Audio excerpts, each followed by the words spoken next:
been trying to figure out what metrics that matter in our business. If we could measure number of lives changed, that would be sick.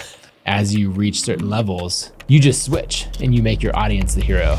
You are not the hero, you are the guide. Meet the biggest productivity expert on the internet. So today you want to talk about scaling your business. Yes. He has changed millions of lives. We did 5.5 million revenue last year. I would love for us to go towards 10 million. This is today. It's sort of like we've got the Ali Abdaal company, and this is future. You can almost think of it as like a solar system. You have these planets that are around you. I'd love to get these businesses to a point where the business is the entity that's providing the value. Golden eggs, goose. Our YouTube videos are the golden eggs, but I'm the goose. So me having a nice time and enjoying the process is really important for the long-term sustainability of our business. This is something that I'm trying to learn all the time. Move fast to break things versus go slow to go fast. Yeah. Because you have the solar system approach, you can king make on a new business much faster than anyone else. Oh, that's a really good point. I can shine the sun on this thing, and look at that. I feel like I've got my money's worth from being on podcast. Great. Ali, welcome to the very first episode in the studio. Thanks for having me. This is one of my favorite podcasts these days because it's like so applicable to the struggles that I'm going through. That's the goal. Yeah. When I'm recording episodes, my target audience is very specifically you, Mark Manson, Bonnie Christine. There's like just a very short list. Yeah. And that's who I think about of like, would this be useful for Ali? Yeah. Probably one of the most popular episodes I've ever done as a guest on someone's show is the episode that we did together in your studio in London. Yeah. And that's one that like continually I get all kinds of things on. So that was a cool episode. Yeah. That was a good one. I think the writing 1,000 words a day is what everyone's hung up on. Yeah. How's your writing? I still haven't managed it. I did it for haven't since then. So I did it for about a month after that episode. And that's I have 30,000 words. I have all my Ulysses screenshots and stuff. And I had to like make, there'd be days where I was like, okay, I've only got 500 words. So let me put in, captions for my Instagram. Yeah, that counts. And then I just do a load of captions. And then I wouldn't do any more captions for a few weeks. But I managed to hit like 1,200 words again on the same word count tracker on the flight over here. So nice. It's all happening. I love it. So today you want to talk about scaling your business. Yes. And we're going to try out this studio. We can get up and diagram some stuff there if we want. What's the problem that you want to tackle first? Good question. Where do we want to start? So we did like 5.5 million revenue last year. And I would love for us to go towards 10 million. Probably not by the end of this year, but maybe by the end of next year. Yep. I still feel kind of weird about having like revenue goals because I've spoken to different people about this. Some people are like, revenue goals are good because then you can work back from it. Other people are like, revenue goals are bad because it's not a good North Star to have because there's like a zillion ways to make money and actually you should really think about like the service and the impact and stuff. So like on a broad level, what are your thoughts on revenue goals? I like them. I think it just provides clarity because if you're saying, hey, I'm trying to build a valuable business. And then your team is like, cool, how are you measuring that? Or we're just trying to have a big impact. And you're like, all right, on one person, on 10,000 people, at what scale? And so I like specificity in numbers all across the board because it leads to shared context. It's like when I was very first like negotiating my first salary for a job, I had no idea what a good salary was. I'd freelanced. And so I could think in terms of hourly rates and what was good. I just had no idea. And so it was actually someone saying like, here's a book on salary negotiation. Like, here's what you should expect. Here's market rates. And so I think that shared context is really, really important. And so I set revenue goals because I think that it just gives that clarity and shared context. Nice. Now, there's something in if you only optimize for that. Like the order of the metrics really matters. So like for ConvertKit, we have two main metrics that we care about. The first is helping creators earn $1 billion through ConvertKit Commerce. And then the second is getting to 100 million in annual revenue. Nice. And I think it's really important the order that those are in. Yeah. Because if I said our most important goal is 100 million in annual revenue, the creators winning may or may not happen within that. But if we get really good at helping creators make money and we get to the point where it's like, okay, we've paid creators $1 billion, then I'm pretty confident that a byproduct of that will be our own goals. That's interesting. So I've been going back and forth about this for years to try and figure out like what are the metrics that matter in our business. And some people would say, well, is it monthly views? Is it like, like Lewis Howes' thing in School of Greatness is serving 100 million people a month. Right. That's like, that's nice. That works. Yep. That's a good catchphrase. But then like views, all of the downsides associated with views. Is subscribers? Well, no, because subscribers go up, but views don't necessarily go up. Is it email subscribers? Well, no. Eventually I landed on like, it would be sick if we could measure number of lives changed. Yeah. That would be sick. And so at one point we were thinking about like, okay, what would it take to do that? Like to have some sort of form where every now and then we're like, hey, has Ali Abdaal changed your life? If so, fill out this survey and let us know. And then there's things like that. Have you actually tried to implement that? We haven't tried. It's been an idea in the back of my mind for about a year, and it just but like it's hard to measure and stuff has just gotten in the way of me actually making it happen. Yeah, because you would never measure the full impact that you had. At best, you'd measure 5%, maybe. I don't know. It's a made up number, right? But like people who implemented a change that they attribute back to you who actually fill out the form is going to be relatively low. I think what's interesting with metrics is whether you're tracking an absolute number or a trend. So for example, a common question people will ask is like, oh, what's your NPS score? So net promoter score for this product. And they want to compare like, oh, your business has a 74 and my business has an 83, and we're assuming that one business is better than the other. But that's a metric that you should not compare across businesses because it's not apples to apples. But it's very good for comparing your own trend because then you're pulling from a similar sample size, customer base, product style, and all of that. So I would think of like lives impacted as a metric that's not really useful in the absolute number in the abstract. You impact 50 million lives a month and Lewis impacts 100, right? It doesn't make sense to compare within that. Yeah. But it could really make sense to compare a trend against your own data over time. That could be fun. Who knows if it's the right metric or not? But if we pick that metric and optimize for it, what happens? So I'm curious for you, what would be the downstream effects if that was the metric you're optimizing for? Is really people filling out this form telling you whether or not... We would be spamming that form in a lot of places. That would be the natural consequence of trying to optimize for that specific metric. Okay. And then what would happen down from there, do you think? Well, we'd get people to fill out the form, which would be nice. We would increment a counter on a website somewhere. Barometrics version of like... Yeah, exactly. Lives impacted. That sort of thing. You'd make a neat YouTube video about it. Yep. And we would then have to keep on mentioning the form, and it would have to become part of the ritual of the company, where like every quarter we're like, hey, by the way, we've got this form. Eventually people might get sick of it or feel weird about it. You'd have to find a way to bring it up that's natural and a good fit. So if people fill out the form and give us some details of what specific change they made in their lives, we could be like, oh, okay, that's interesting. We can maybe talk more about that sort of stuff. So it would help inform idea generation for some of our content. Bit of a flywheel type thing potentially. But realistically, we can get that data way easier through asking the audience, what would you like to see a video on? So maybe. Those are two very different questions. Right? Because I would like Ali to provide this content for me because I think that will impact my life. That's basically what you're asking when you're like, hey, what should we make content about? It's a very different thing when you're asking, hey, what changed your life? And it's like, oh, it was actually this. And I'd love that if you talked about that more. Right? You're getting feedback from me as the viewer, but in two totally different ways. Yeah, that's true. And one is going to be like the very conscious, active brain, of like, oh, I was trying to learn this new tool and I'd love it if you did something like that. Like it's very recent, it's urgent, it's timely, and it's probably shallow. And the what changed your life, what impact did it have? I bet it's on a much longer time horizon. And I bet it comes like much more subconscious and much deeper than, hey, could you do a video on this software product that I just wanted to learn last week? Yeah, that's a good point. I think if you pursue the metric, it would be really interesting. Sometimes when you optimize for a metric, the downstream implications or side effects are kind of boring. You're like, all right, that fizzles out at this point. And it's like, it'd be neat to know, but that's like a one-time pulse test that we'd want to do.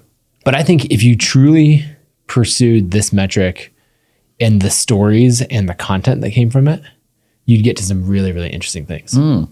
Because it's just a thread that you could keep on pulling. Yeah. And then you could understand much more about how did it impact someone's life. And you might have had one video that touched on a portion of it. And then you realize that sparked something that then got them to implement these other life changes. And you're like, oh, I can make more videos about those other life changes. Like I've stopped becoming relatable to most people. So me talking about this sort of stuff, let's help scale from 7 to 8 figures. It's like, it's not relevant to most, like 99.99% of people in my audience. But being able to hear, whoa, that's Johnny who's 22 years old. And here's how he applied this advice. And here's how he was able to quit his job and start his business. For normal people, that is way more relatable and interesting and potentially even impactful than hearing me just say, here's how you should do X, Y, Z. You have to switch at different levels. If you decide to keep serving the same audience, then at some point you have to switch from using your story to connect and relate to your readers or viewers, and then you switch to using their stories. And it's a transition that everyone at scale has to make. Yeah. Right? I did it. I still use my story in certain ways. Like the keynote I gave earlier today, I used my story, but I used a very early part of it, right? And so it's just a natural thing. And I think one of our rules at ConvertKit is we want to make creators the heroes of our brand, right? So if you walk down this hallway in our studio out here, it's a bunch of giant photos of creators on the platform. And so I think you do the same thing, where as you reach certain levels, you just switch and you make your audience the hero rather than yourself. Yeah. I recently listened to the audiobook for Building a Story Brand by Donald Miller. Yep. And one of the things that really struck with me was like, you are not the hero, you are the guide. Yep. And I was like, that's it. Yep. Classic. Back in the Joseph day, Campbell, hero's journey. Back in the day, I was the hero. And now when we're drafting up a sales page, it sort of feels weird for me to say, oh, by the way, I'm Ali. Like 7 years ago, I decided to start a YouTube channel, and then blah, blah, blah. Back when YouTube was a different platform in like 2017, here is what I... And it's way more interesting to say, hey, yeah, by the way, I'm Ali. I've been making YouTube videos for ages, and I teach people how to do this. For example, this person who in 2023 started a YouTube channel and within a year was able to change their life. Or that person who decided ultimately after making 6 months of videos that she didn't want to be a YouTuber, but ended up getting a job in the creative industries, which is what she always wanted. And that changed her life. So a YouTube channel can change your life. And that's way more interesting for me than to just be like, by the way, I used to be a doctor, in case you didn't know, kind of thing. Yeah, and I think that if you get clear on the fact that you're in the business of transformations, then you can really optimize for that. And so you create transformations and you tell the stories of the transformations that you created or that you played a role in, right? Yeah. You're just the guide. Yeah, of course. It's their journey, their work to actually do. But like that's a level of clarity that you can bring to your organization. Yeah, that's really cool. And it's interesting hearing stuff like, because that really connects where I'm like, holy shit, that's a good insight. Yeah. But for someone this, like, if I'd heard this 3 years ago, I'd have been like, what the hell are these guys talking? Like, it's so abstract. Like, come on. You're in the business of transformations? What? It's like, why is that a useful insight? But right now I'm like, oh, that connects on so many levels. I get it. Yes, we're in the business of transformation. It makes so much sense. It makes sense across that product and that product. That product is like, that can change the way we do customer success with that and that. And like, I knew we weren't collecting as many case studies as we should because we're in the business of transformation. Yeah. That's good. Thank you. And so that's how you measure it. I feel like I've got my money's worth from being on the podcast. Great. There's a few like key insights that have to change at different stages of your business. Yep. One that you and I have both gone through is early on, you get all of your success by saying yes. And then later on, you have to say no. And should we draw this out? Okay. You can do before and after. Ooh, I like it. Ooh, you're good handwriting. Okay, so before, you're like, yeah, you're saying yes to everything. You have to say yes. I'm gonna write it not as eloquently. Yeah. After, you have to say no. Yep.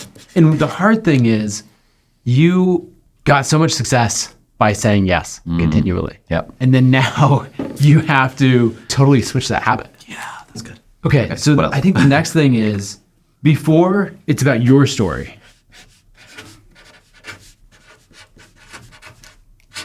Right? That's how we sell. That's how we do so many things.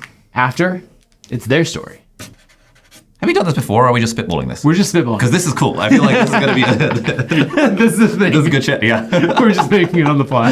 Yeah. So I remember like your stuff in Authority back in 2015 when I first discovered your stuff was about like, hey, I'm Nathan, I did this stuff, and I'm going to teach you how to do this stuff. But now it's like, I mean, I suspect a lot of customers of ConvertKit or Kit may not know who you are. Right. Which is cool. Yeah, and I mean, that's happened a lot. Yeah. So one idea that I think about a lot is how in the early days, often business is about serving the self. But at some point it stops becoming like, once you made enough money, you're like, who cares anymore? It becomes, it really does become about serving others. Yeah. And like people say that, oh, but like even when you're starting, you should think about value and stuff. But really people start a business because they want to be able to quit their job. They're trying to create their own transformation. And then their transformation. Story and transformation are similar. Yeah. But they go hand in hand in different ways. I was thinking sort of hero to guide. Oh yeah, that's right. That's the thing we talked about. Man, this is so efficient with both of us writing. That's good, yeah. We don't even have to edit all these little chunks out. Oh, move fast and break things. Go slow to go fast. Yes. That sort of speaks for itself, but Yeah. These are all examples of basically what got you here won't get you there. yes. And they're habits that are so hard to let go of because you're like, this worked. This is something that I'm trying to learn all the time. And so as I'm over here, I'm like, obviously we should move fast and break things. Yeah. It's like, I don't know about that. What's an example of like this pivot that you're making in your business? Yeah, so when it comes to creating new products, so move fast and break things. We have an idea. Let's create a YouTube course. Angus, come over to my house, post-it notes. Within 3 days, the landing page is up. We're collecting sales, and we'll build the ship as we sell tickets for the ship. Oh shit, we've got 350 people in this community. Let's just make it up as we go along and patch up everything with duct tape. Now it's more like, okay, we actually have a reputation. We don't want to screw things up. We can pretty much guarantee that we know we're good at driving leads. It's not going to be a surprise. So let's design for what it would look like if 500 people were actually in this cohort. Well, what I found as well is with a small team or with just me in the early stages, it's very easy to change direction. Mm-hmm. Here, it's very hard to change direction. Right. And also people feel bad about it, and then people feel unstable and uncertain and like, I just spent 6 months working on thing X and now we're scrapping thing X. And I'm like, yeah, going to break things, right? And they're like, no, I feel so demotivated that we've just scrapped my work for the last 6 months. And it's like, if we just taken a little bit more time to figure out what the right thing to work on actually was. This was actually, this was maybe about efficiency and this is about effectiveness. Yeah. This is about doing things right, whereas this is really about what are the right things to do in the first place. Mm-hmm. I like that. Let's put down, I guess it'd be just you and then team. Because there's a lot of things that go into that. Yeah. So one thing you're talking about is, I guess you operate on a different time horizon. It's kind of in, right, move fast and break things versus go slow to go fast. Yeah. Maybe this is sort of on the level of weeks versus years. Yeah, I like that. That's nice. Yeah, one thing I do often think about now is what does the 20-year version of this look like? Mm-hmm. Whereas what I thought back in the day was like, how do I get the video out this week to get the sponsor deadline this week? Yeah, that's true, right? So you would sit down and say, okay, I'm going to make a plan for the whole arc of my YouTube channel over the next 3 months, right? You're gonna have all of this or over the whole year. Yeah. In a way, this was do more and this is do less. It's true. Yeah. Which ties into saying yes and no. Yeah. But yeah, I think we should write it down. Well, so in that, something that I talk about on the show is building strip malls versus skyscrapers. And so early on, you're testing different things. Did this work? Did this work? And all of that. And the tendency that people have is they say, okay, so if I got to 3 million in revenue, or say $1 million in revenue with 3 things, then if I want to get to 2 million, I should add 3 more things. Yeah. And the truth is, you should find one of them that works and build a skyscraper. Yep. And so that's the do less. That's so true. A lesson that I've really learned is, I guess relates to this, is the power of focus. And when you focus on just one thing. Whereas I think in the early days when you don't really know what's going to work, you try a bunch of different things, throw spaghetti at the wall to see what sticks. Yep. And this one is more like quadruple down on what's working. That sort of idea. Yeah, it's interesting because if you take the advice, right, everyone says to focus. And so if you're over here and you're like, oh, I focus, the likelihood of focusing on the wrong thing is extreme. Yeah. Right? Like I have this thread that I did on X where it goes through my first 10 products. And it was like product 8 that actually made a bit of money, product 9 that made enough money that you could like pay rent off of it, and product 10 that became ConvertKit. I think it's experiment versus double down. Nice. Yeah. I feel like when I was here in this mode, I was thinking quite bottom up. Okay. Whereas here I'm thinking quite top down. Okay. Explain bottom up. So bottom up as in, what did I do last month and therefore what can I do next month? This is, where do I want to be 3 years from now? And therefore, what's my 2024 goal? How do I work goal? backwards from there? How to work backwards from like the longer term future. Whereas this one is like you're in experimentation mode doing more. It's like, oh, that video from 2 weeks ago, that worked really well. So let's do another one. Let's do more of that. Let's do more of that thing. It's like really building from my existing base. Where if someone had asked me, what's your mission, vision, values 7 years ago, I'd have been like, what are you talking about? Right. Now people ask me, what's mission, vision, values? And I'm like, oh, what a good question. I haven't thought about that in 3 weeks. Let's think about it again. That kind of thing. Well, so it's even in your forecasting, right? Because you're saying, like, if I did 100,000 in revenue, then here's my plan to get to 150,000 in revenue. Yeah. It's how do we go from here to here? Yeah. Right? Versus this casting this vision a long way in the future. Bottom up, top down. Yeah. It's how you think of it. Yeah. Well, this is sort of work backwards, and this is sort of move forwards, or something to that effect. Yeah. Move forwards versus work backwards. Where I was thinking is how do you know how to move between these? It's easier in hindsight, right? As we've got teams and all of that. But if someone's listening and they're at that 2 or 3 people on their team, 400,000 or 500,000 in annual revenue, you know, like, are they fully over here? What habits do you need to take from here? How do you bridge that gap? I had a good chat with Ryan Dice a couple of weeks ago, and he had a fairly simple framework. His view was that, like, sort of for a new product, you're sort of in this mode. I mean, I'm sort of retrofitting what he said onto this model. Yeah. But for a new product, you're onto this mode. Then when you get to about 30K a month with that product, so about 300K a year, you then give it a chance to be a, quote, proper business. And you give it a head of growth and a head of product. And then once you get to $1 million a year with that particular product line, it then needs a general manager. And now you're squarely in, like, legit business territory where you now think about playbooks and SOPs and blah, blah, blah. And I thought that was interesting. It's like, you know, I mean, all models are flawed, but that as a model, I think, works. Up to 300K for a single product line is, like, very much this territory. Beyond $1 million is probably more this territory. Right. And somewhere in the middle. Messy middle is like the transition between the two. And crucially, it's like, this is sort of startup energy. Right. This is sort of big company energy.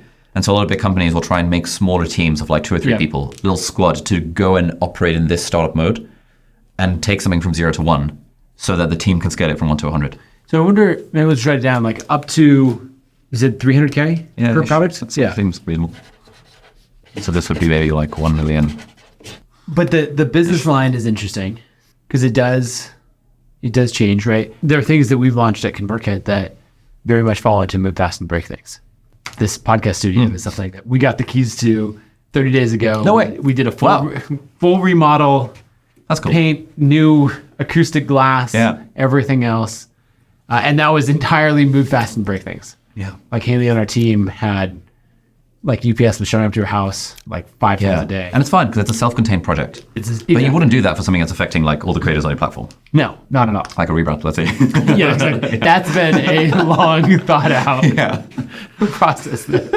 I still don't know how, like, where you find that line. We've got some general guidelines. And it's not like someone's going to come up at exactly 500K in annual revenue for that product and then be like, oh, I'm going to switch. But what are the things that you'd want to maybe change first? I think actually it's kind of in order, right? Of saying yes versus no is probably one of the first things. You're not going to say no to everything, but you're going to start to be a lot more selective. Yes. Your story to their story is like, at this point, like, I mean, if you're doing 300K, you're definitely starting to get like case studies and testimonials and stories of transformation for any product. So you can't get to 300K a year without that impacting people in some way. Unless your story is really good and you happen to like have good distribution early on. But otherwise, yeah.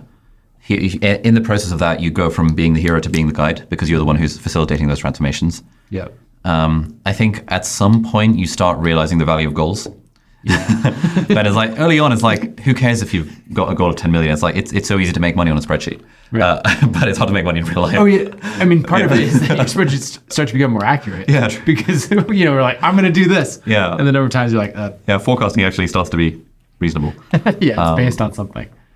At the point where you start hiring people, it's like, you move towards this approach. Well, by virtue of the fact that you now have a team, you then, in a way, you need more clarity. You kind of need to go slow to go fast. A team slows you down. In the end, you get more leverage from having a team.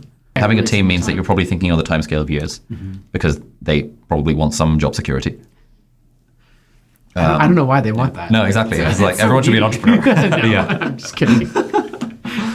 Because you have a team and now you're like, you know, let's focus on things that are working because we need revenue. It's like you actually end up doubling down on what's working. Right.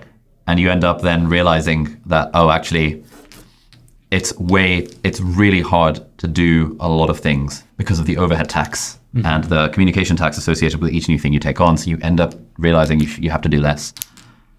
Is there something Yeah. like communicating really well is so important over here? Yeah. I don't know what It's less important over there, yeah. It's not poor communication over here, but I'm trying to think of it. It's in your time spent. There's some dynamic there. Yeah. This is a lot about courage, and this is a lot about clarity. Ooh, you even got the alliteration. Like, yeah, I was like, oh, there's something there. Yeah. I like it. This is, you know what, I'm going to put myself out there, I'm going to stick my neck out, I'm going to do the thing. Yeah. This is, okay, well, the thing's working, so now everyone on the team just really needs clarity on where I want to go and where the business is going. And that's where that doubling down and doing less is so important. Yeah. Because again, we've ingrained habits over here that served us so well and will cause so much pain if you keep using them. Yes, exactly. This is almost like grind mode. And then this is sort of like sustain mode. Over here is when most people get interviewed on podcasts, where they start opining about work-life balance. Yeah, exactly. Whereas if you interviewed people at this stage, if you ask them what they did in the early stages, like, no, like work-life balance is not a priority. Yeah, I would say like probably 9 out of 10 success stories that I hear of someone talking about work-life balance or, I just like to take it easy and just focus on only the right things. Those all came from people who were in grind mode. Yeah. And then now. Yeah. And that's why, like, knowing what phase someone's in relative to you is so important for which advice to take. Yeah. Because it's the law of equal and opposite advice. The law of equal and opposite advice is that for a certain person, the exact opposite advice will be relevant to another person. So if someone is just starting off a business, you should say yes to everything. If someone's you should say no to everything. Almost everything. Yeah. Burn the midnight oil. Right. Make sure you take a vacation every month. Right. Bias to action. Bias towards thinking. Right. Focus on how to get revenue right now. Focus on how to sort of sustain revenue forever. Because then it becomes about, here you're trying to make something work. And here you're trying to say, how do I show up consistently for a long time? Yeah. Oh, this is about compounding. I don't know what this is about. Yeah. Increment versus compound. This is like, Increment. Yes, I got another subscriber. Oh, Yeah. yes. like Another that. video. Oh, I've got one. Golden eggs, goose. Okay. Stephen Covey talks about this in 7 Habits of Highly Effective People. Your goose is your production capacity and your golden eggs are the production. The way we think about it in our business is our YouTube videos are the golden eggs, but me and I'm the goose. Right. And so me having a nice time and enjoying the process and being fed and being happy is really important for the long-term sustainability of our business, because the YouTube videos that I produce are the golden eggs. And so the team kind of knows that, like, we need to take care of the goose. If Ali doesn't feel like filming a video, we shouldn't force him to film the video for the sake of a sponsor deadline, even if it is ConvertKit who's sponsoring the video. It's like we can always push the deadline back, because Ali being happy with the business is actually really important for it to be sustainable. Yeah. Whereas here it's more like, I've got half an hour before my night shift starts. Let me just crank out a video. Right. Because I need to get the golden eggs out. Yep. That makes sense. There's an economist who writes the blog Marginal Revolution. Tyler Cowen, there you go. The question he asks is, what's the production function of, like, you as an individual? Yeah. And it basically points to that, what's the golden goose? What's the factory? What is the machine that creates these things? And so, we're really going from the one-off thing to exactly. the flywheel, the system, the factory, any of those things that... Yeah, there's something like systems are important here. Mm-hmm. Systems are not that important there. No, they're not. It's almost like execute and systemize. I think it's probably scattered versus flywheel. Yeah, let's just throw in there scattered versus flywheel. Nice. And we'll end on that. Nice. We made a good list. This is solid. Yeah. This was completely unintentional, but why not? That's how it goes. Should we sit back there? Yeah, let's do it. But I'm pretty proud of it. I like it. I think it's good. Look how it looks in the shot, too. Oh, that looks nice. That looks very classy. We even have our slightly different, our gold versus silver markers. I like it. And the gold goes by nicely with this as well. Yeah, exactly. Not All we need is a copy of Feel Good Productivity in the background. Yeah. Did you not bring a copy with you? No, I did not. I'm sorry. I apologize. I didn't pre-stock. It's all good. We could have we just went down a really fun rabbit hole, which people are going to love. Let's talk about this whole like mini Holdco thing that I've been thinking about. So if I draw another. Well, just... So I had a good chat with Ryan Dice and also Andrew Wilkinson, who runs Tiny. Mm-hmm. Sort of this idea of having a holding company with multiple profitable businesses seems kind of cool. Okay, so let's do before and after. So this is today, and this is future, question mark.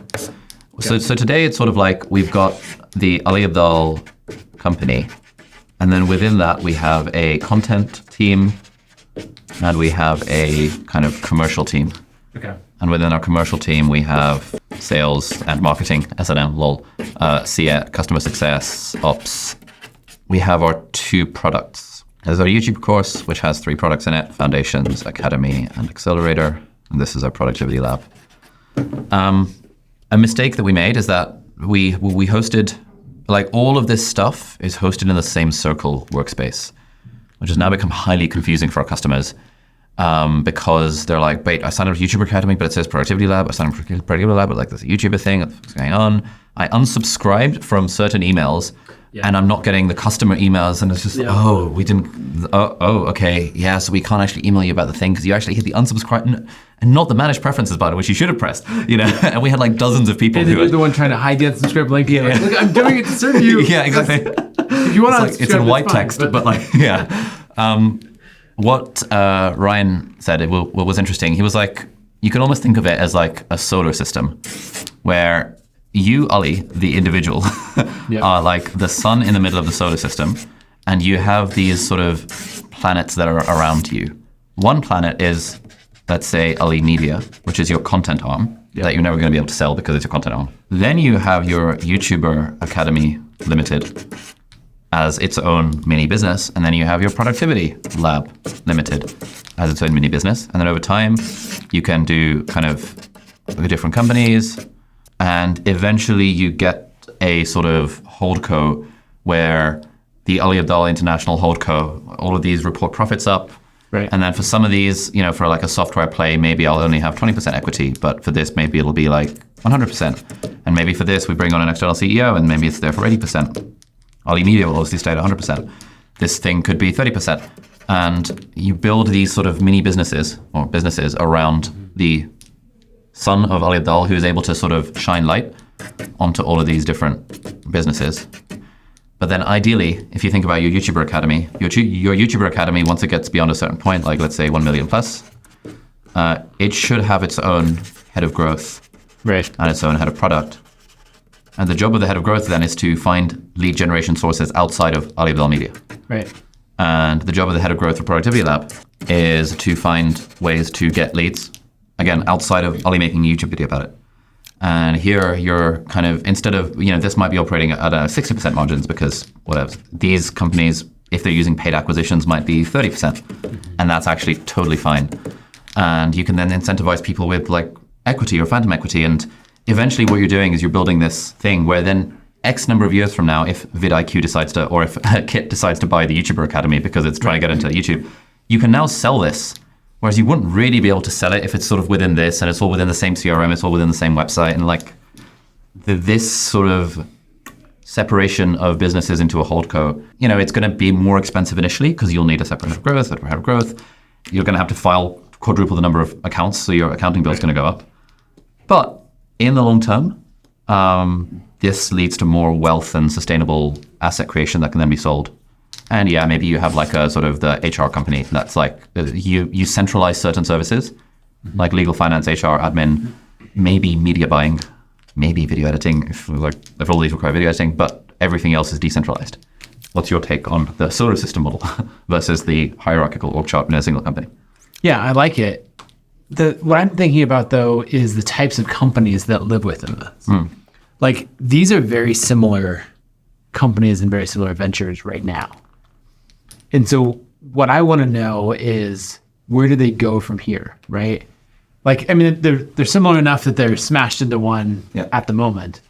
And so knowing where you're trying to go from there long term really dictates it, right? Where does this cap out? Does it cap out at 3 million a year in revenue, 20 million a year? Yeah. What would have to be true for this business to make 25 million a year in revenue? Yeah, I think, sort of instinctively, I think this caps out at about 10 million in revenue. I think this probably caps out at maybe like 20, based on what I know of other companies in the space. This, let's say, is a software arm. And so this could be 100 mil valuation or something, this sort of idea. And so then if this sells, maybe it sells for like, I don't know, 3x multiple or whatever. Yep. And if this sells, then, well, maybe it's, I don't know, 10 million revenue, but like sells for 100 million exit. Yep. That's sort of how I'm thinking, if that makes sense. Yeah, I think that makes sense. This probably caps out at a few million because like there's a limit to how much money you can make from sponsors and brand deals, and it's directly tied to me. Yeah. You're right that there's this like step function level of complexity. Yeah. And you decided to cross that bridge, and then the number of tax returns and the other things, like email marketing gets more complicated. Yeah. I really like the idea of each one needing to drive its own leads beyond a certain point. Yeah. You're like, hey, I'm going to promote you to this level. But then going back to our other ideas, right? You need to get to, as they start to make these shifts, right? This business goes from telling, individual, like your story to getting really good at transformation. Exactly, yeah. It's interesting. Dan Martell is someone who's gone through this a lot. He sold several businesses in the software space. And then his SaaS Academy coaching business, he scaled to, I think, a little over 10 million a year in revenue, 10 to 15 maybe. And then he recently left it entirely. And so he's gotten to the point where I think he still promotes it from his content and media, but he's not the engine behind it. He's not promoting the coaching. No one's signing up because of his name. Yeah. He's fully abstracted that. Yeah. Yeah, that's where I'd like to get to with YouTuber Academy and Productivity Lab, and now basically any venture that we do. Right. Because I think for me, the thing that right now, I'm like, I want to be making videos and writing books forever. Yeah. But I don't want to be necessarily promoting a YouTube course and a productivity membership forever. And so like very happy to promote those things in the short term.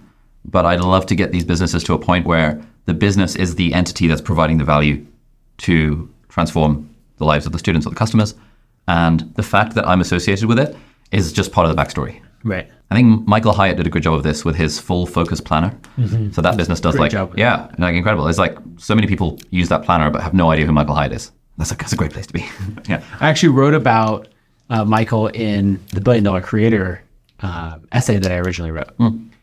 As an example of he built so much around his personal brand. This was 4 or 5 years ago, and saying like, hey, he's going to be capped because of that personal brand. And afterwards, he sent me an email, and he was like, hey, you're spot on. This is exactly like I noticed the same thing like 18 months ago. Yeah. And so here's everything that I've done to basically build Full Focus Planner into a much bigger business. Yeah. Now his daughter is the CEO of it. She scaled it amazingly. That to me feels like, when I'm in my 50s, I'd quite like to just be paid a few $1 million a year to coach people. And some of them would be my own companies, and some of them would be other companies. It's just kind of fun. People rock up to my house, we have a coaching session. There's a great entrepreneur that I've had on the show, Matt Schnook. Oh, yeah. He's a friend of mine. Yeah. He loves coaching. He's a student of all the best coaching practices and everything else. And what he's realized is that a better business model is not to be paid as a coach.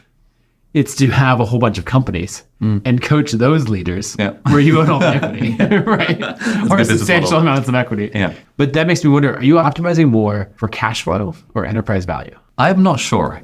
So I was talking to Andrew about this. He said, screw enterprise value, optimize for cash flow. Right. Right. Well, what Ryan said is no one gets rich off of cash flow. They get rich off of exits.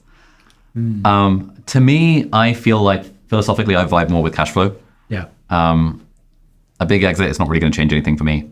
I like doing this stuff. Right. The cash flow is just kind of nice. But hey, I wouldn't say no to big exits. So I don't know. Like, what do you reckon? Well, so Andrew says, focus on cash flow, not enterprise value. But he aggressively uses cash flow to purchase enterprise value. Andrew loves cash flow, right? And he's setting up all his businesses to cash flow up. It's the Berkshire Hathaway model, and they want all that cash flow. But it's not because they're living lavish lives.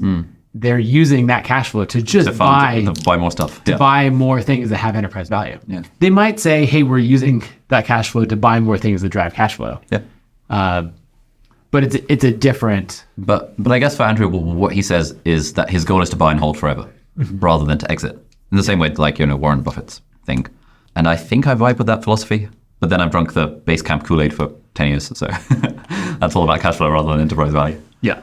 I have as well, though they walk that line well. But I think what's interesting about creator businesses in particular is this ability to scale enterprise value quickly on something that is not necessarily the core business. Yep.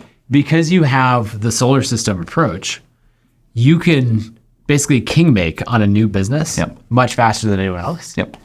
And it might be a business that you love. Yeah. It might also be something that was a fun idea you wanted to exist in the world and you're happy selling it. Yep. Right? Ryan Reynolds is doing this all the time where he's like, all right, I can shine the sun on this thing and look at that. Yeah. And you know what? I love the business, but Yeah. you give me enough hundreds of millions and I'll sell it. Yeah.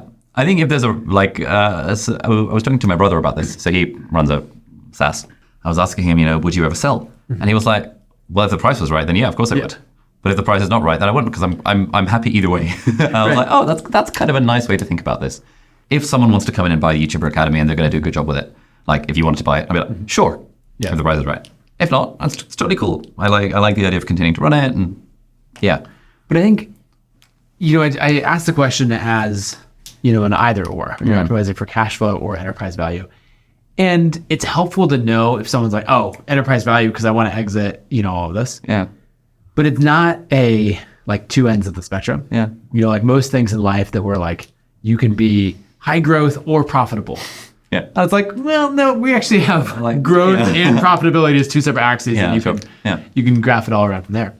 So in your case, you can have both. Yeah. But knowing that you might want to sell it, you want the option to sell it, definitely defines how you build the business. Yes. Plus, I also think sort of building to sell will level me up in business more so than not trying to do that. Because you have to just be more disciplined with the way you do everything. Yeah. If you're actually genuinely building to potentially sell. And so even if you never sell, it's still a better run business in theory. What I think is build a business that people would absolutely love to buy and then never sell it. Yeah, that's nice. Yeah, I like that approach. And so, that's the approach that I've taken with ConvertKit. We have a sales team that can sell without needing to pull me into a call or me to tee up a relationship or something like that. Yeah. Right? Because that's the exact same thing you're trying to do here. Yes, exactly. And then it just makes for a way better business. Yeah. So, I love this model. I think it's absolutely right. I don't have strong opinions on how you structure the HR, legal, or when you make those things. I would just take this further and say, okay, this to me feels like the drawing of 12 months from now. Yeah. Sounds about right? Yeah, 12 to 24. And so we start to think about, okay, what's the 5-year and 10-year? And then what else is in there? Like, what's an idea of something that would be really cool to do, but is so far out there that you can't actually consider it right now? Yeah, I'd love to have a space like this. It's way bigger. That's sort of like a co-working space meets library, meets coffee shop, meets production studio, in a place where I decide I'm living because I'm a bit unstable right now, where, anyone who's ever been a student of ours can rock up and we do events, and that physical premises, we work single location business is something I'd love to do further down the line, just not right now. When you're ready to do it, we can co-launch it together. Nice. And because I want these studios all over the world. Oh, nice. Yeah, that'll be super cool. Yeah. But so something like that. Something like that. That's, in my opinion, not a good business. It would be more like a hobby. Yeah. It hopefully at least breaks even. Yeah. That's my thing with these studios. Someone's like, how do you make it break even or make money or all of that? And they're trying to figure out like what you charge per hour and all that. It's like, no. Step 1, have a giant subscription software company. Yeah, exactly. Step 2, burn a relatively small amount of money on this cool thing that you want to do. Yeah, that's kind of how I'm thinking about that. Another thing I'd really love to do is, in the same way that ClickFunnels is the software to implement the thing that he teaches, which is the funnels, I would love to build the productivity software that implements stuff around like visioning and goal setting and time tracking and not like the next Notion, but just a very this product will help you figure out what you want to do with your life, turn it into goals, make sure you're on track with those goals, so that everything that I teach on my personal development side and the media side then has a tool that allows people to implement it in a nice way. And that's an idea that we're exploring with my business partner, and we've got these 2 software ideas that are in progress, and maybe that'll be the 3rd. Stuff like that would be really cool. Yeah. We're also toying with the idea of hey, if we're generating enough cash flow in this, can we just reach out to the people who run, I don't know, Things 3, the to-do app, and be like, you guys have been doing this 15 years. Do you want to sell it to us? We'll keep running it. We think it's really nice. Again, the Andrew Wilkinson approach. Yeah, and that, bringing Andrew into it, it reminds me a lot of what James Clear and Andrew have done together with Atoms. Yeah. It's basically like James's methodology, that should be an app. Yeah, that's really cool. I like the idea of doing stuff like that and just sort of playing this general infinite game of I'm always going to want to teach. That's my jam. But like the game of entrepreneurship is kind of cool, and like building businesses and buying businesses sometime, like launching cool products and maybe shining the light on them initially and then letting them have their own teams and coaching those teams. That just seems like a fun thing to do to pass the time. Actually, one quick thing. What are the skills that you think you most need to learn in order to execute on this? Oh, that's a really good point. The biggest one that comes to mind is management by metrics. Okay. Like really getting a handle on like, these are the growth levers, these are the growth engines, the fulfillment engines of these different businesses. Here's what it looks like mapped out. Therefore, these are the metrics that matter. And therefore, being able to find the right people to work to those metrics, hold them to account sufficiently. Yep. Yeah, all of that stuff is a skill that I currently suck at and would love to improve at. Yeah, my biggest struggle in that is giving someone clear direction and metrics and then leaving them alone to let them succeed or fail as they will. I'm like, oh, but if you did it this way, it could be better. And you never actually, they might have gotten to that same thing on their own. Yeah, there's a friend of mine, Dan Priestley, who says that it's a lot less stressful owning 8 businesses than owning one business. Because if you own one business, you want to get involved. If you own 8, you're like, oh, I'll just get the weekly report and I'm chill. And then if the GM needs me, they'll call me in to do a sesh. And if they don't meet, I'm just looking at the numbers week to week, running my little empire from my Google Sheet, and I can spend all my time with my kids. Right. Kind of thing. Well, and the thing is, you said week to week, which is just a simple statement, but it would need to be quarter to quarter. Right, because you got to change, going back to earlier, you got to change the time horizon that you're operating on. Yeah. Because week to week, the numbers might do all kinds of stuff. Yeah. But yeah, I think those are good skills. Something that I've done is I've listed out the skills that I need, and then I'm just aware of that. Yeah. Because then, going back to earlier, right, things we say yes to everything, we say no to almost everything. Yeah. Well, when you're deciding, well, hold on, is this something I should say yes to? I'm now in the habit, I'm like, no. Maybe yes. Okay, I look at my list of skills that I'm trying to learn. Does this thing that I'm tempted to say yes to help me learn a skill that I know is going to be vital for this next phase? That's I might say yes to it. That's fantastic. I've never thought of it in that way, but I'm going to steal that idea. That's good. Who do I need to become in order to execute this vision? Yeah. For off the top of your head, what would you say are other skills that I might, because this is sort of an unknown. Yeah. Sort of a bit of a black box where I'm like, okay, well, yeah, the management, the scorecards thing, the metrics thing, but is there anything else that comes to mind? I don't know how to ask this exactly, but like your understanding of P&L and balance sheet and like what makes like financial growth engines in a company. Do you feel like you understand it well, or it's hard to know? Yeah, it's hard to know. I'm actually a 6 out of 10 on that. There's no way to. Yeah, I like when he said that. I think I understand it well enough for what our current business is. And if you gave me the P&L of like, I don't know, Procter & Gamble, I'd be like, what the hell is going on? Probably. I think what would be interesting is to go to a bunch of, our mutual friends and say, hey, it can be totally sanitized or whatever else, but just take me behind the scenes of the financial operations of your companies. Because then you're going to notice things like, hold on, how is your operating margin, 50% on this business? I thought that style of business could never get above this. What things have you done there? Nice. And so you find people who will be transparent about those things. Nice. And then I think actually one of the last episodes we did on this show with Bear Brooks, we talked a lot about firing. And that is such a hard thing. Really hiring and firing and performance management and accountability. But it's just, I'm someone who will build the same team. And if you're trying hard and loyal to the business and all of that, we're going same. all the way together. And it's just, there's going to be a point that's going to really hold you back, especially, right? You hire someone to be the GM of this business. They grow it 10% when it could have grown 50% over that time period. And I'd be like, oh, but they're such a nice person. They've got a good heart. And so realizing that you're actually holding them back in their career growth. Yeah. You're probably not giving them the feedback that they need. Like they really need that sink or swim, especially at that like executive level. Yeah. I think another thing that I want to learn more is, as you mentioned this, is how to be a better coach. Because I sort of do it somewhat instinctively, but I know that there are coaching methodologies and stuff, and there's a way to improve that skill. Because in this future, I am like the coach to a bunch of these different businesses. And of course, they have their own coaches and stuff, but I'd like to learn how to be a better one of those. Yeah. I think the simplest thing, I say simplest and hardest, is to just stop giving advice and giving opinions. And so when someone on your team comes to me, and this is what I struggle with, but I'm really trying to work on, is when someone says, hey, I've got this problem, what should we do? Especially when the answer seems obvious to me. Yeah. And I'm like, oh, you should do this. No, do not do that. What you do is to say, oh, that's fascinating. What do you think we should do about it? Nice. And you just leave it at that. And Dan Martell actually has a version of this that he calls the 1-3-1 rule. And it's basically that his rule is you have to come with one clearly stated problem. Someone's like, oh, we're struggling with growth. That's not a clearly stated problem. Like, get it very clearly stated. You know, over the last 3 months, we were unable to grow our organic traffic, you know, all this. Okay. What are your 3 solutions that you're considering for this? And then what is your 1 recommendation? Nice. That's good. And then you just got guided through someone like solving their own problem. That's great. Because that's the mistake that I make, where I'm like, here's this, you know, one of our channels is broken. We have a product problem or whatever else. I'm just like, oh, here's the answer.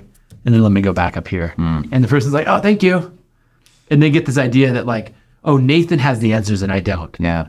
And what you really want them to do is I either have the answers or I can get the answers by going and talking to the problem with the right people. How do you balance that between sort of you being like the visionary of the business? Like I think about this in the context of, let's say with our YouTuber Academy, we've got one of our team members who's in charge of like the $1,000 product. Now, I am sort of the visionary of the business right now, and I have some pretty reasonable ideas, I think, about like how we can change the offer for that product. But I don't want to give those to her. I want her to come up with what she thinks we should do. But then also, sometimes the team will push back and be like, I get what you're trying to do, but like, we actually need your direction on this. Like, how do you balance that sort of? Yeah, I think of it in terms of altitude and time. If you're setting the vision for the entire company or, you know, a long time horizon, you should absolutely do that. Yeah. Like paint a future state. Yeah. Nice. And so you're saying, this is where we're trying to go. This is the experience that I want creators to have as they go through it. Yeah. Nice. And then to make sure to stay at a high enough altitude so we're not getting into the copy on the sales page. We might talk about the feeling that we want someone to have as they buy the product and first sign up. Yeah. In this future state, the number of skills that you have to actively not use. Yeah. You know, like I'm good at designing presentations. Yep. And I spent way too much time designing and you're like, what are you doing? This is, you know, very low value. But like I spent a decade as a designer. So yeah. I mean, I just got a demo of ClickFunnels and I'm like, oh, on the flight, how am I going to tinker with line height and letter spacing because padding and the right amount of white space is the difference between it looking bad and looking good. And it's like, I should resist that urge. Yeah. Yeah. And so I think it's sitting down and helping someone really understand the problem and your experience around it, but not implementing the solution. Question for you. So how do you manage your time? I guess for me in my calendar, it's like, okay, Wednesdays are filming days and like Tuesdays are team meetings. And I kind of like having, and like Thursdays are sort of for like course stuff that are like live sessions and podcasts and things. Like Monday and Friday are sort of empty. But I also want to make the time to coach my team. And so like, how do you fit in that time to coach your team while also doing like the podcast, the personal brand, the whatever, the being CEO of a big business? Poorly. Okay. Yeah. My time is a mess because I end up building towards specific events, whether it's a board meeting or a conference with hundreds of creators coming to town or whatever else. And I end up working towards that rather than having like this operating at a higher altitude. So the things that I do is I don't take any meetings on Tuesdays and Fridays, and that's a company-wide thing. I'll happily jump on a call to jam through, like work on a specific topic, but there's no scheduled meetings. And then I also really emphasize the check-ins with my leadership team and resist the urge to get involved in things at a deeper level. That was really hard because I've had a bunch of time that I haven't had a full leadership team. Like I was the VP product for ConvertKit for the last 7 months. And we just hired in someone named Katie. She's amazing.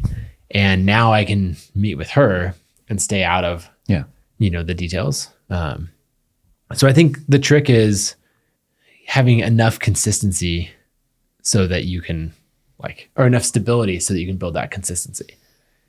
which if you have turnover in your leadership Yeah. team, that's really hard. And what do the check-ins with your leadership team look like? Yeah, so we do, there's a broad weekly revenue meeting that I go to. And that's just, I'm mostly a fly on the wall, but I'll jump in with questions and all of that. So it's the teams talking about their growth channels, performance week over week, any of that accountability. Because even though we operate on a longer time horizon, we know that we can make an impact in short cycles. Yeah. And so there are numbers that we measure weekly. And then after that, I'm on a longer 90-minute call with my executives. And so then we're diving into the problems ahead of us, anything with the rebrand announcement that we want to work through, setting strategy, those kinds of things. Okay. So those are the two most important meetings of the week. Yep. And then the other thing is with Kara, who runs all of the marketing for my personal brand, is being able to, what I want to get to is an hour a week with her. It's been more sporadic as we've been all around. But she has this ability, like we just sit down and the first thing she asks is like, hey, what interesting things are going on? Any lessons learned? She has like 3 or 4 prompts that she'll ask me and I'll be like, I don't have anything. Oh yeah, there was that thing. And before I know it, we've mapped out content for like 3 different newsletters and different ideas because of the questions that she's asked. Nice. And then she's also mining the podcast episodes, the content that we're doing and say, hey, these were interesting moments. Yeah. I think we could write more about this. Do you have more to say? At the 57-minute mark on the conversation with Ali, you said this, as a passing comment, but do you have more thoughts about that? And I'm like, yeah, absolutely. And I'll dive into it. And then she'll say, okay, that belongs in the Flywheels course, or that's a great newsletter issue, or hey, let's do a full podcast episode on that topic. That's a really good idea. Because as you were saying that, I was thinking like one of my team members, she's our sort of head of the content team, and so she manages like our YouTube person, our social media person, our website person, etc. But I don't really meet with her, and I just should once a week for an hour to just talk about these sorts of ideas, because then that sort of that fodder then can potentially feed into YouTube ideas or social media posts or like email newsletters and the whole shebang. Yeah, all of those things. Because it ends up being this flywheel where you get someone who's very aware of everything you're producing, right? The podcasts that you're going on as a guest, all of that stuff. And then asking you pointed questions about it. Because the number of throwaway comments that you make or like ideas that pop in your head, but they're half formed, then turns out like a week later, you're like, oh, if prompted, you're like, yeah, I actually have way more to say about that. I think we made a good episode. I think so. The inaugural episode in the new studio. Also, this shot just looks so good. I know. I'm just like, well, every time I look at it, I'm like, holy nice. Well, maybe as a way of wrapping up, I'm curious what some of your takeaways are and what you plan to put into action. Okay, nice. Okay, so what are the action steps? Number 1, talk to Inez to do this content chat one-on-one. Yeah, we'll name it something better. Yeah, the content chat, the weekly CC or whatever. I think that's an easy one, but that's very recency effects. We literally just talked about it. I think like what I'm taking from the solar system thing is that sketching this out and hearing your take on it is making me feel much more confident with it, because this is the future I want to work towards. Yeah. And so even like last night, I was thinking, should productivitylab.com be the landing page, or should it be aliabdaal.com/productivitylab? And it should obviously be productivitylab.com. Yeah. Like those things become really clear. answers it. Yeah. Whereas here it's like, well, I mean, it's like, no, it should definitely productivitylab.com. So we're talking about the skills that you need to learn for the next phase. Yes. So I think I need to write down my list of skills. That would be a good thing to journal on the flight home. And I'm going to start getting coaching with Barrett about stuff, and also Daryl about stuff. They're both fantastic. Both will be interesting. Got 2 new coaches from this event. I think this stuff is all sort of happening already. If I can nail this coaching, figure out specifically what skills to work on, have the weekly one-on-ones with Inez, and just sort of know that this is the future that we're working towards, I think that will automatically take care of a lot of this. I think you're right. The one thing that I want you to do in addition to that is to put it on a timeline. So we know, Nice. like there's an order of operations in this, And so you start to say like, let's go 5 years out. And we're like, all right, we're going to achieve this solar system model at a basic level, 18 months or 2 years out. And here's the steps. So maybe across the bottom of the timeline are the skills that you need to pick up and what sequence you think you need to learn them. And then across the top is how you're going to, what order you're going to put this in. HR might not be the first thing that you strategize. The first thing might be just stripping out the 2 circle accounts, right? Yeah. And separating those memberships. And so just put it in sequence. Yeah. And then your team can follow along. Because going back to the idea of clarity, you can now paint a picture of this is where we're going. Yeah. And here's the order I think it should happen. But what do you think? And then you can give them ownership in executing that plan, and the timing that it happens. Because they might say like, oh no, actually let's do this in the other order for that reason. And how granular should I be with the timeline? Monthly, quarterly, weekly? I'd say quarterly. Okay. Yeah. That makes sense. Yeah. I mean, just going to, there's a business that there's a reason that all publicly traded companies operate on a quarterly cycle. It's just because it's often enough that you can make meaningful changes, but spaced out enough or long-term enough that you have to stay at a higher altitude. Yep. No, that's really good. I think also what this conversation is revealing to me, especially on that skills point, is that I could just message people like Andrew and just be like, hey, can you just screen share me? Like, what does it look like when you're managing all these different companies? Yep. And I'll probably be like, oh, okay, that's just filled in a big unknown that I didn't even realize was there. And so speaking to people and like someone like Ryan Dice, who has like 17 of these businesses around his personal brand. It's like, when you can put it out there and say, hey, these are the 5 skills that I'm most interested in learning in this order. Who can help me with that? Yeah. And if you post that on X, there's, you'll get a whole bunch of people who are like, this book was really helpful or blah, blah, blah. But then you'll get someone, an Andrew or someone like that who's like, yeah, happy to show you how I handle this at this massive scale. And you're like, I had no idea you were even in my audience, That kind of thing. Yeah. Yeah. That would be cool. That's great. Because it's like, I feel like over the last few years, my team has always been saying, Ali, we need more clarity from you on where we're going. And I was been like, but like, what more clarity do you need? I mean, we're making videos and doing courses. Like, how hard can it be? Yeah. But like, just having this is like, oh, okay, this feels like a very nice sort of medium-term future to work towards. Yeah. And so basically paint an end state and then have a timeline towards that end state and hold it loosely. Yeah. But that'll give so much clarity. And then you just find yourself referring back to it all the time. Because someone's like, why are we doing this? Yeah. Oh, because this is where we're trying to go. Yeah, this is the solar system FigJam file or whatever. And FigJam is perfect for it because you can move things around and stuff. Oh, yeah. Love that. Thanks, man. Awesome. Good stuff. Thanks for coming on. You're welcome. This is great. Yeah. If you enjoyed this episode, go to the YouTube channel, just search $1 Billion Creator and go ahead and subscribe. Make sure to like the video and drop a comment. I'd love to hear what some of your favorite parts of the video were and also who else we should have on the show.